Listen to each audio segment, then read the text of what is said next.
ඉන්දියාව තියන්න වටින්නේ මෙච්චර කාලයක් එහෙම නේද?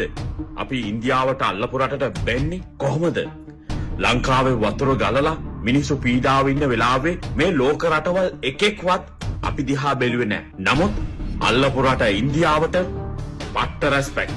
ඔව් අපි ඉන්දියාවුන්ට පාළු යන්න බැනලා තියෙනවා. විවේචන කරලා තියෙනවා. උන්ට මොන තරම් දේවල් අපි කියලා ඇද්ද?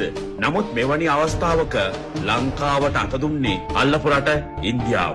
ඉතින් ශ්‍රී ලාංකික අපි අල්ලපු රට ඉන්දියාවට එහෙ ඉන්න ආදරණීය ඒ මිනිසුන්ට හදවතින්ම ස්තුතිය පුද කරනවා. ගොඩාක් ස්තුතියි.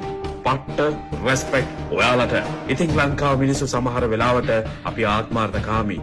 අපි ඔයාලට බැනලා තියෙන්න පුළුවන්. ඒ ගැන හිතද්දී හිතට දුකයි, ගොඩාක් කනගාටුයි. නමුත් මෙවැනි වෙලාවක ඔබලා අපිව අමතක කරන්නේ නැතුව ලංකාවට ඇවිල්ලා අපේ ශ්‍රී ලාංකිකයන්ට උදව් කරනවා. ගොඩාක් ස්තුතියි. ඒ වගේම සහෝදරවර්ණී අපි දැක්කා ශ්‍රී ලාංකිකයන් ජාති ભેද